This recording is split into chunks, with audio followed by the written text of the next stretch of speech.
ప్రభువు నామమున అందరికీ వందనాలు. ఈరోజు దేవుని వాక్యం నుంచి ఒక చిన్న వాక్య భాగాన్ని మనం నేర్చుకుందాము. ఈరోజు దేవుని వాక్యం నుండి ఒక అంశాన్ని మనము ధ్యానం చేద్దాము. అంశము పేరు ఏమిటంటే, మంచి చేస్తే జనాలకు నచ్చదా, మంచి జరిగితే జనాలకు నచ్చదా అనే ఈ చిన్న అంశము నుంచి దేవుని వాక్యాన్ని మనము ఆలోచన చేద్దాము. ఒకసారి ప్రభు అయిన యేసుక్రీస్తు ఆయన భూమి మీద ఉన్న రోజులలో ఒక విచిత్రమైన సంఘటన జరిగింది. మార్కు రాసినటువంటి సువార్త 5వ అధ్యాయము, మార్కు రాసినటువంటి సువార్త 5వ అధ్యాయము మొదటి నుంచి మనము కొన్ని వచనాలు చదువుకుంటా ముందరికి వెళదాము.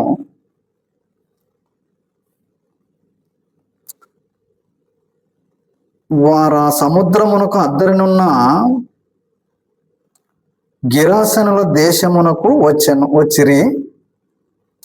ఆయన దోణి దిగగానే అపవిత్రాత్మ పట్టిన ఒకడు సమాధుల నుండి వచ్చి ఆయనకి ఎదురుపడెను. వాడు సమాధులలో వాసము చేసేటి వాడు, సంఖ్యలతోనైనను ఎవడను వానిని బంధింపలేకపోయెను.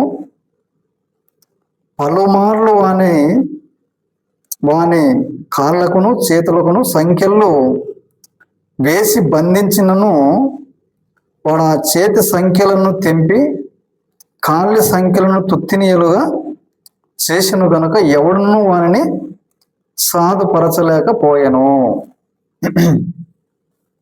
ప్రభు అయిన యేసుక్రీస్తు తన భూమి మీద ఉన్న రోజులలో ఈ గెరాసేనుల దేశానికి, ఆ ప్రాంతానికి ప్రభు ఒకానొక రోజు సందర్శించాడు. ఆ ప్రాంతానికి వచ్చాడు. ఆ ప్రాంతానికి ఎప్పుడైతే వచ్చాడో కదా, ఊరులోనికి ఇంకా పోకముందే ఊరి వెలుపలనే శ్మశాన వాటిక ఉంటుంది కదండి. సమాధులు, శ్మశాన వాటిక ఎక్కడ ఉంటుంది? ఊరి వెలుపల ఉంటుంది, ఊరు బయట. ఈ సమాధులలో ఒక వ్యక్తి బ్రతికి ఉండగానే ఆయన సమాధులలోనికి చేరాడు. అక్కడనే వాడు వాసము చేస్తూ ఉన్నాడు. మరి సమాధులలోనే తిరుగుతూ, సమాధులలోనే వాసము చేస్తూ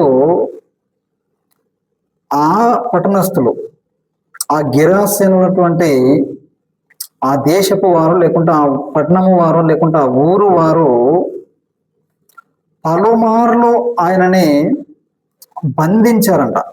అంటే సంఖ్యలతో, గొలుసులతో. మనం ఒక వ్యక్తిని, తప్పు చేసినటువంటి వ్యక్తిని పోలీసు వ్యవస్థ కరడుగట్టిన ఖైదీలని ఏ విధంగా అయితే గొలుసులు కట్టి చేతులకు బేడీలు వేసి ఏ విధంగా అయితే చెరసాలకు తరలిస్తారు కదా, ఇవన్నీ మనం చూస్తాం.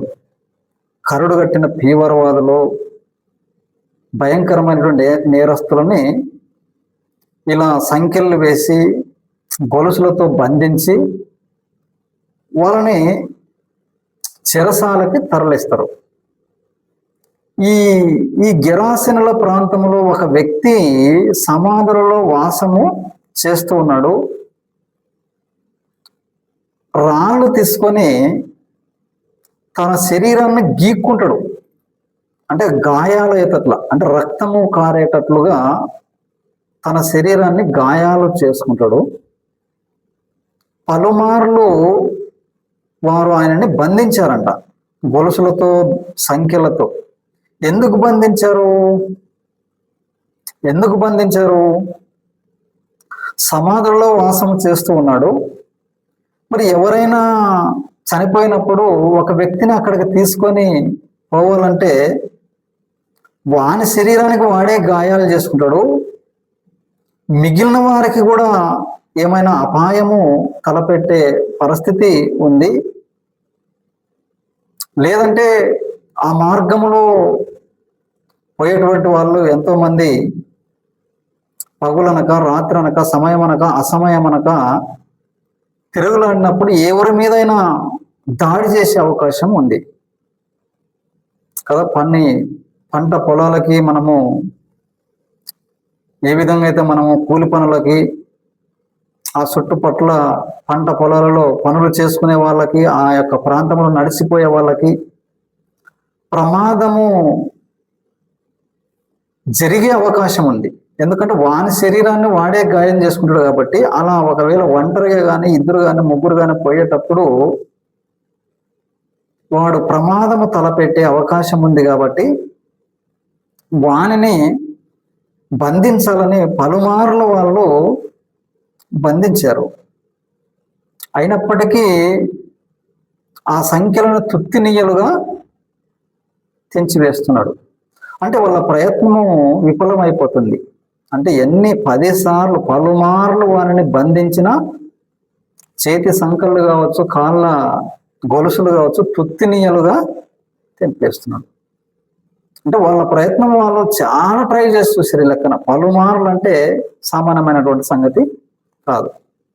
అంటే పలుమార్లు అంటే చాలా ప్రమాదము జరిగే అవకాశం ఉంది. అది శ్మశానములో. మరి సంఖ్యలోనే తెంపేసేటువంటి వ్యక్తి, ఆ యొక్క గొలుసులనే తుత్తునీయలుగా చేసేటువంటి వ్యక్తి, ఎవరైనా ఊర్లో ఒక మనిషి చనిపోతే ఒక 4, 5 ఆ యొక్క సమాధి తోటలోనికి గుంత తవ్వటానికి పోయినప్పుడు ఆ 5 మంది కూడా లెక్కలేరు వానికి. ఎందుకు? గొలుసులనే తెంపేస్తున్నాడు, సంఖ్యలను తెంచివేస్తున్నాడు. ఆ 5 మంది మీద కూడా దాడి చేసేటువంటి అవకాశం ఉంది. అలాంటి ప్రమాదం అక్కడ ఉన్నట్టుగా మనకి కనిపిస్తుంది. మరి ఆ ప్రాంతానికి అంత ప్రమాదకరమైనటువంటి పరిస్థితుల్లో ఆ ఊరి వాళ్ళు ఒకవేళ ఆ చేను పక్కల కావచ్చు, ఆ యొక్క దారి వెనక కావచ్చు, పోయేటప్పుడు అరచేతులలో ప్రాణాలు పెట్టుకొని పోయేటువంటి పరిస్థితి ఉండొచ్చు.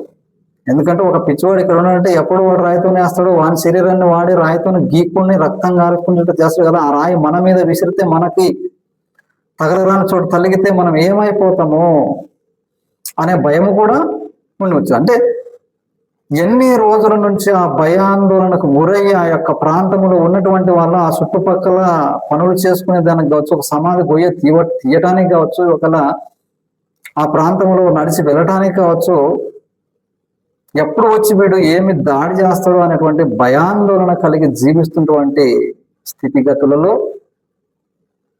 అదే ప్రాంతానికి ప్రభువైన క్రీస్తు యేసు వచ్చాడు. ఒకానొక దినాన్న ప్రభువైన క్రీస్తు యేసు ఆ ప్రాంతానికి వచ్చినట్టుగా మనకి కనిపిస్తుంది. చూద్దాము ఒకసారి కిందికి మనము చూద్దాము. ఆ సంఖ్యలను 4వ వచనం, పలుమార్లు వాడిని కాళ్ళకును చేతులకును సంఖ్యలను వేసి బంధించను, వాడు ఆ చేతి సంఖ్యలను తెంపి కాళ్ళ సంఖ్యలను తుత్తినీయలుగా చేసెను గనుక ఎవడునూ వానిని సాధు పరచలేకపోయెను. వాడు ఎల్లప్పుడూ రాత్రింబగళ్ళు సమాధులలోను కొండలలోను కేకలు వేచు తన్ను తాను రాళ్లతో గాయపరుచుకొనుచు ఉండెను. కొండలలోను సమాధుల్లోనూ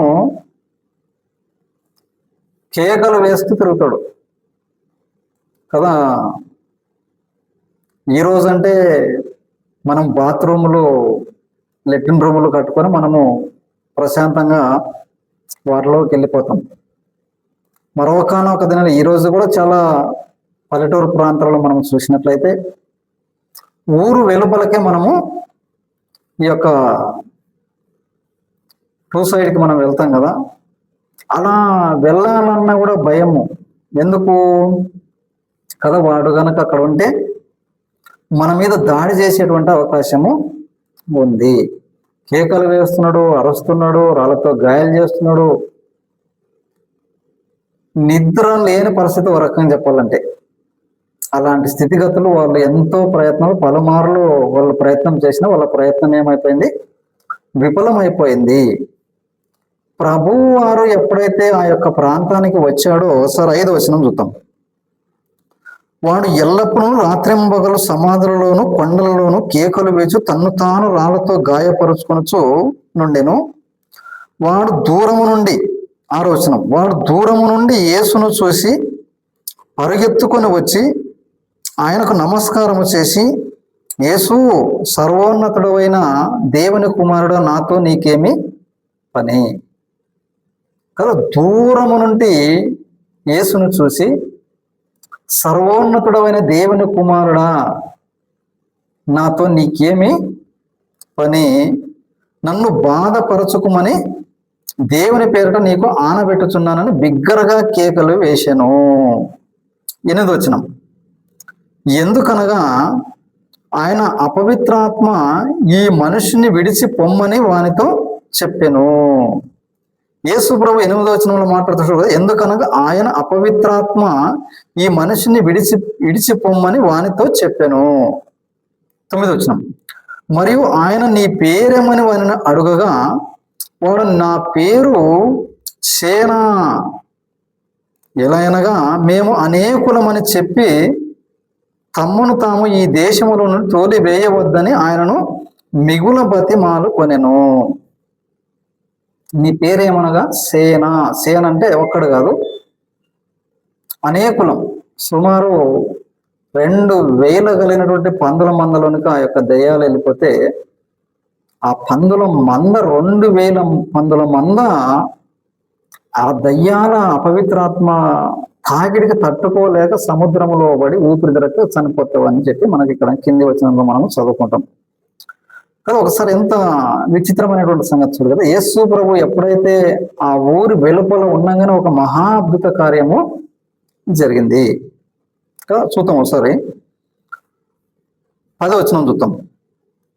తమ్మును ఆ దేశం నుండి తోలివేయవద్దని ఆయనను మిగుల బతిమాలుకొనెను. దయ్యాలు, అపవిత్రాత్మలు ఎవరిని బతిమాలుకుంటారో? ప్రభువును బ్రతిమాలుకుంటారు. ఈ దేశం నుండి మమ్మల్ని తోలివేయవద్దు అని మిగుల బతిమాలుకొనెను. 11వ వచనం, అక్కడ కొండ దగ్గర పందుల పెద్ద మంద మేయిచుండెను గనుక ఆ పందులలో ప్రవేశించినట్లు మమ్మను వాటి యొద్దకు పంపమని ఆ దయ్యములు ఆయనను బతిమాలుకొనెను.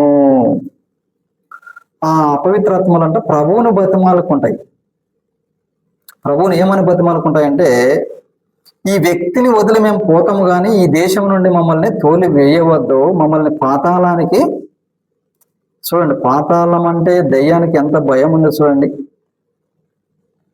మనకు భయం లేదు, దెయ్యం అంటే మనకు భయం ఉంది. దెయ్యానికి పాతాళం అంటే భయం ఉంది. ఎంత విచిత్రం చూడండి ఇక్కడ, ఇంకా ఎంత విచిత్రం. మిగుల బతిమాలుకున్నట అంటే పందులలోనైనా నివసిస్తాం కానీ మేము పాతాళంలోనికి వెళ్ళము అని ఆ పవిత్రాత్మలు కోరుకుంటాయి. పందుల దగ్గర బాగుంటుంది నివాసము. అవి ఎక్కడ నివసిస్తావు మనందరికీ తెలిసిన విషయమే కదా. ఊరి బయట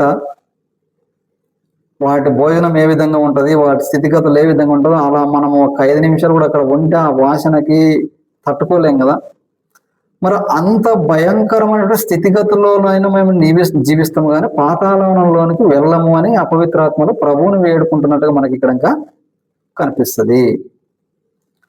మనం దయ్యం అంటే భయపడతాం, మనం దయ్యమానికి పాతాళం అంటే భయము. పాతాళానికి మానవుడు భయపడాడు అంటే దాని విలువ అర్థం కాలేదు. పాతాళం ఎంత భయంకరంగా ఉందో అనేటువంటి విషయము మానవునికి అర్థం కాలేదు, దయ్యానికి అర్థమైంది కదా. ఎంత విచిత్రం. ఒకసారి 13 వచ్చిన మరోసారి చూద్దాం. వచ్చి యేసు వాటికి సెలవేయగా ఆ అపవిత్రాత్మలు వానిని విడిచి పందలలో ప్రవేశింపగా ఇంచుమించు 2000 గల సంఖ్య గల ఆ మంద ఆ ప్రాంతం నుండి సముద్రపు దారిని వడిగా పరిగెత్తుకొని పోయి సముద్రములో పడి ఊపిరి తిరగక చచ్చెను. ఎప్పుడైతే ఈ అపవిత్రాత్మలు ఒక మనిషిలో ఉన్నటువంటి ఈ అపవిత్రాత్మలు ఆ పందులు 2000 మంద కలిగినటువంటి పందుల మందలను పోతావో, ఆ 2000 పందుల మంద తట్టుకోనలేకపోయింది. తట్టుకునలేక ఊపిరి తిరగక పరిగెత్తుకుని పోయి సముద్రంలో పడి చనిపోయినాయి. ఎంత విచిత్రం చూడండి. ఇప్పుడు 14 వచనం. ఆ పందులు మేపుచున్నవారు పారిపోయి పట్టణములోను గ్రామములోను ఆ సంగతి తెలియజేసిరి. పందులు మేపే వాళ్ళు ఉండరు కదా, ఎప్పుడైతే ఈ పందులు ఊపిరి తిరగకపోయి సముద్రంలో పడి చనిపోతావో, ఆ పందులు మేపే వాళ్ళంతా పరిగెత్తుకొని పోయి ఊరిలోన ఉన్న మనుషులకి తెలియజేశారు. ఏమని తెలియజేశారు? ఎందుకు వచ్చారు మీరు ఇక్కడికి అంటే, పందులు మేపే వాళ్ళు కదా, పందులు ఎక్కడ పోయాని అడిగితే, లేదండి మన పందులు చనిపోయాయి. ఎట్లా? ఎవరో యేసు ప్రభు అంట, దేవుని కుమారుడు అంట, ఆయన మన ప్రాంతానికి వచ్చాడు. మన ఊరి వెలుపల సమాధిలో సమాధి తోటలో శ్మశానంలో ఒక వ్యక్తిని మనం ఎన్నోసార్లు పలుమార్లు మనము బంధించడానికి ప్రయత్నం చేసిన మన ప్రయత్నం అంతా విఫలమైపోయింది కదా. ప్రాణ అపాయ స్థితిలో మనము బ్రతికాము కదా ఎన్ని రోజులు. ఆ వ్యక్తి అపవిత్రాత్మలు పట్టిందంట. ఆ అపవిత్ర ఆత్మలని యేసు ప్రభు ఎల్లగొట్టడం వలన ఆ అపవిత్ర ఆత్మలో ఆ యొక్క పందుల